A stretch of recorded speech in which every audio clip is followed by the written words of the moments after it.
एक एक बहुत बुरा दौर भारत ने, स्पेशली पंजाब में देखा है 1983 से लेकर 1993 के बीच में। वो एक ऐसा दौर था जिस वक्त को कोई भी आज नहीं चाहेगा कि दोहराया जाए। एंड बिल्डअप जो हुआ उसका, वो 70 के एंड से लेके 80 के दहाके के बीच में हुआ। तो जो सिचुएशन उस वक्त डेवलपिंग थी, वैसी ही सिचुएशन को रिक्रिएट करने का प्रयास किया जा रहा है, कोशिश की जा रही है। कुछ चुनिंदा हैंडफुल कह लीजिए आप एलिमेंट्स के द्वारा, जिनको उस मुल्क में, जिस मुल्क में अब वो रह रहे हैं, उसकी गवर्नमेंट अनफॉर्चुनेटली, उधर की एजेंसीज अनफॉर्चुनेटली सपोर्ट कर रही है। अब मैं बताता हूं अगला। हरदीप निज्जर का बेटा is on record, he's on record saying that his father was in regular touch with the Canadian agencies. जो कनाडा की इंटेलिजेंस एजेंसी है उसके साथ उनका पिता निरंतर संपर्क में था, ये उसका स्टेटमेंट है। एक दूसरा का, जिस दिन उसके फादर का असैसिनेट, अब मैं यहाँ बात कर रहा हूँ स्लेन, ये जो हरदीप निज्जर है उसके 2 दिन पहले भी हरदीप निज्जर की मुलाकात कैनेडियन इंटेलिजेंस एजेंसीज के ऑपरेटिव्स के साथ हुई। अब वाजे ये है कि हरदीप निज्जर एक इनाम याफ्ता डेजिग्नेटेड टेररिस्ट है भारत का, उसको ऑनरेबल सिटीजन बताया जा रहा है कनाडा का। उसका अपना बेटा कहता है कि जी मेरे पिता का संपर्क कनाडा की इंटेलिजेंस एजेंसीज के ऑपरेटिव्स के साथ निरंतर था और उनकी हत्या से 2 दिन पहले भी वो उनके साथ उनकी मुलाकात हुई। अब आप ये बताइए कि इंटरनल अफेयर्स के साथ मेडल कौन कर रहा है, and what is the objective? कोई भी क्राइम होता है, कोई भी ऑफेंस होता है, उसके पीछे एक ऑब्जेक्टिव होता है। ऑब्जेक्टिव क्या है? तो आप ट्रूडो की राजनीतिक मजबूरी हो सकती है, पर सच्चाई ये है, a nation state from the west is exposed naked before the world. पूरी दुनिया के सामने एक पश्चिम का देश एक्सपोज हो गया। वो किस तरीके से भारत के अंदर आतंकवादी गतिविधियों के अंदर इन्वॉल्व लोगों के साथ उनकी एजेंसियां निरंतर संपर्क में। It is quite on the contrary actually. जो क्लेम्स जस्टिन ट्रूडो ने किए हैं, या उन्होंने कहा है कि जो बड़ा एक अबसर्ड सा एलिगेशन है that we have credible allegations of a possible hand of Indian involvement of Indian agents. ये तो इनके पास तो कोई एलिगेशन है या नहीं है, बट जिसके विषय में कनाडा की पार्लियामेंट में खड़े होकर उन्होंने ये बात की है, पूरे देश को पार्लियामेंट से संबोधन किया है बतौर प्रधानमंत्री, वो आदमी झूठा है। उस आदमी के मुल्क की एजेंसियां जो हैं वो भारत के खिलाफ साजिश रचती है, वो वाजे हो गया, सामने आ गया।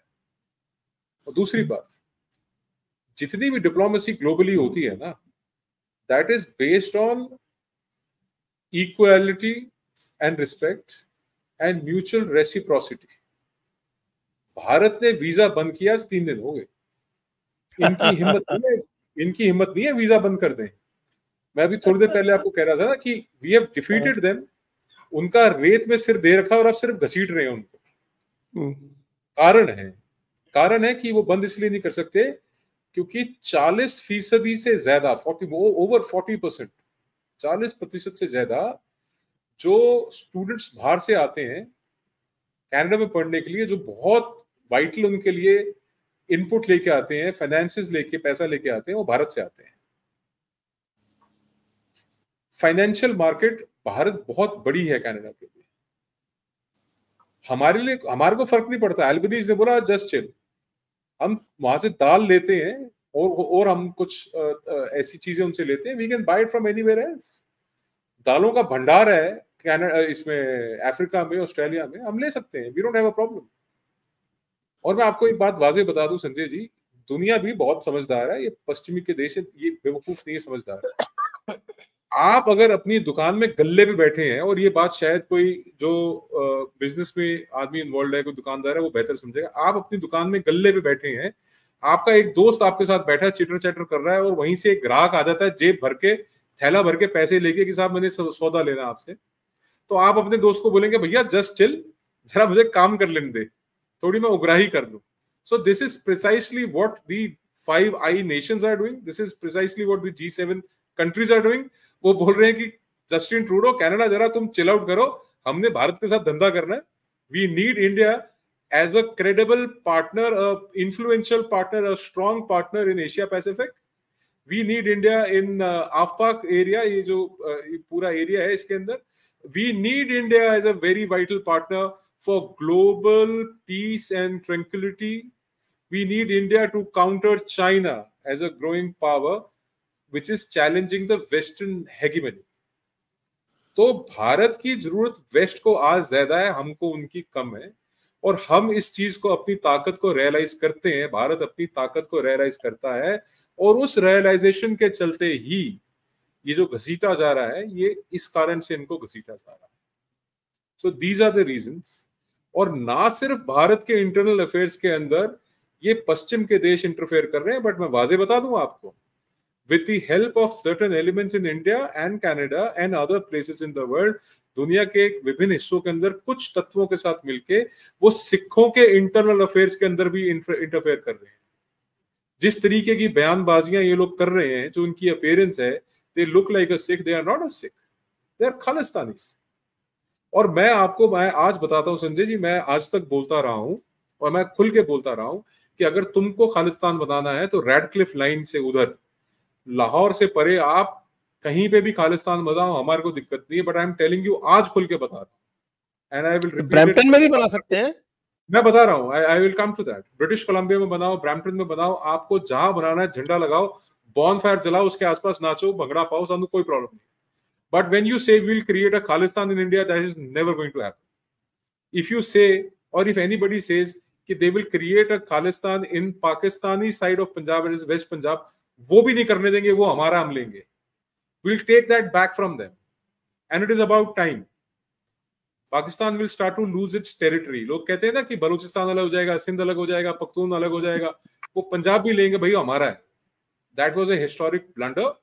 हमारे गुरुओं की धरती है वो, हमारे पुरखों की, हमारे पूर्वजों की जमीनें हैं वहां पे. We'll claim that back. तुमने खालिस्तान बनाना है तो ट्रूडो साहब, अपनी पार्लियामेंट में तुम्हारी सरकार है, जितने दिन की भी बची है, ताहिर साहब आप वहां पे हैं, you are a Canadian citizen, tell your prime minister to create a small British Columbia के अंदर कहीं पे खालिस्तान बनाओ, झंडा झुंडा लगाओ, let them enjoy themselves there. और दूसरा, क्वेबेक के लिए भी ना, last time the Indian diaspora stood with the Canadian side, नहीं तो Quebec would have been an independent country today.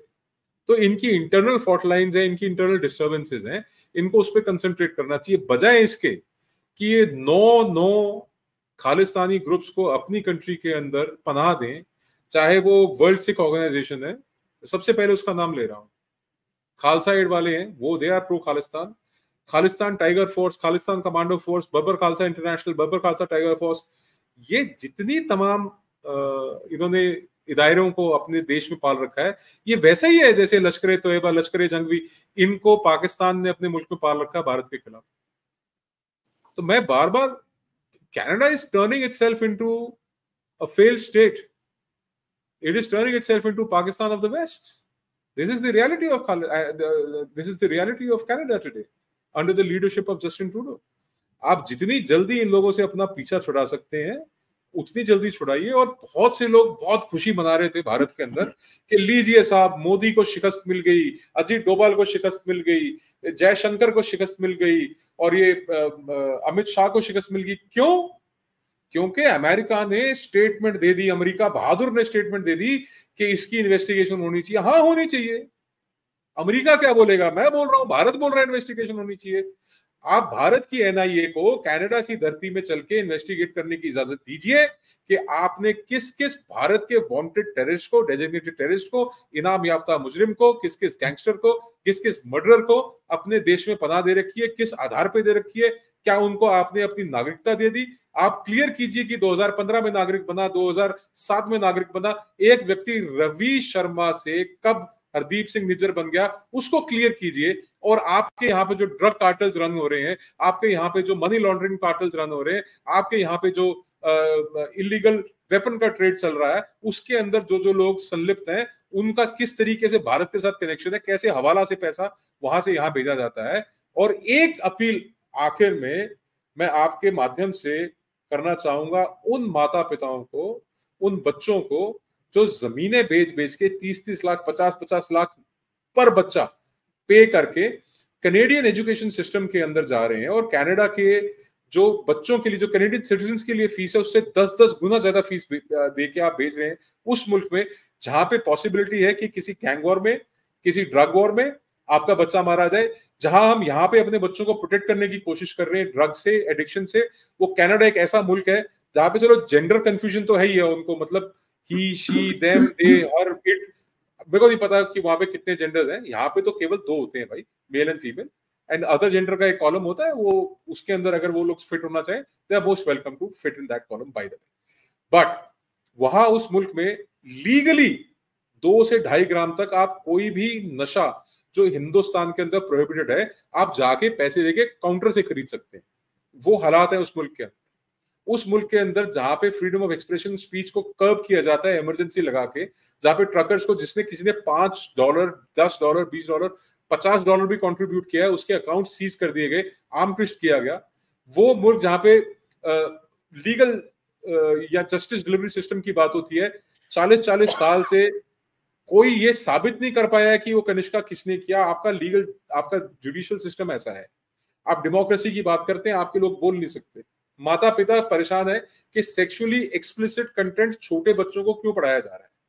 सो ये प्रॉब्लम्स आप अपने आप पहले एड्रेस कीजिए। और तब तक मेरा निवेदन फिर एक बार, मैं क्यों पंजाब तो ज्यादा जाते, मैं पंजाबी च कहना हाँ कि भाई अपने बच्चों ਨੂੰ ਉੱਥੇ ना भेजो। 50-50 ਲੱਖ रुपया ला के ਤੁਸੀਂ अपनी पैड़ी वेच के, अपने गहने रख के ना भेजो जी। वो मुल्क रहन लायक नहीं है। उत्थे महंगाई कितनी है गौरा साहब दस देणगे, उत्थे अनएम्प्लॉयमेंट कितनी है गौरा साहब दस देणगे, उत्थे दे की हालात ने वो गौरा साहब दस देणगे। प्लीज अपने मुल्क चों बच्चों को ना बाहर भेजो। 50 लाख रुपए अगर आपने इन्वेस्ट करना है किसी बिजनेस में इन्वेस्ट कीजिए। कहीं आप 50 बच्चों को एम्प्लॉयमेंट देंगे, आप अपने बच्चे के लिए अच्छा कैरियर पैदा कर सकते हैं। यहाँ पे India is the land of opportunities, India is the land of realising your dreams, India is the future leader of the world. Bharat के बाहर भविष्य नहीं है, भारत में भविष्य है। जब आप ये अरबों रुपया और अपना ब्रेन और अपने टैलेंट को बाहर भेजते हैं, अरबों रुपया दे के दूसरे मुल्क में, वही अरबों रुपया अपने मुल्क में लगा के अपनी जो नस्ल है अगली, अपने देश का जो मुस्तकबिल है, जो फ्यूचर है, जो भविष्य है, जो बहुत उज्जवल है, उसमें अगर आप इन्वेस्ट करेंगे तो जो भारत ने विश्व गुरु 10 साल में बनना है, वो 5 साल में, 3 साल में, 6 साल में, एक समय जो है उससे पहले बन जाएगा। सो मेरी बेनती सारिਆਂ ਨੂੰ ਇਹ ਹੈ कि भारत ਦੇ ਵਿੱਚ ਰਹੋ, अपना पैसा भारत 'ਚ ਰੱਖੋ। ਜਿਹੜੇ ਬੱਚੇ ਤੁਹਾਡੇ ਬਾਹਰ ਪੜਨ ਜਾਂਦੇ, ਉਸ ਤੋਂ ਬਿਹਤਰ ਕੋਰਸ ਘੱਟ ਪੈਸਿਆਂ 'ਚ ਇੰਡੀਆ 'ਚ ਹੁੰਦੇ ਆ, ਬੈਟਰ ਓਪਰਚੁਨਿਟੀਜ਼ ਇੰਡੀਆ 'ਚ ਆ। 50 ਲੱਖ ਰੁਪਏ ਲਾ ਕੇ ਬਾਹਰ ਬੱਚਿਆਂ ਨੂੰ ਭੇਜਣ ਨਾਲੋਂ ਤੁਸੀਂ 50 ਲੱਖ ਰੁਪਏ ਲਾ ਕੇ ਉਹਨਾਂ ਨੂੰ ਇੱਥੇ ਕੋਈ ਸਟਾਰਟਅਪ शुरू करके ਦਿਓ। गवर्नमेंट सपोर्ट कर रही है स्टार्टअप्स को, स्टैंडअप्स को, द गवर्नमेंट इज सपोर्टिंग। तो ये मेरी बहुत इमोशनल अपील है, मेरी अरदास है, मेरी बेनती है, प्लीज इन्हां चीज़ां नूं रियलाइज करो, अपने बच्चों नूं अपने मुल्क च रखो, अपनी अखां दे सामने रखो और कामयाब होंदे देखो, अपने बच्चों नूं भी अपने मुल्क नूं।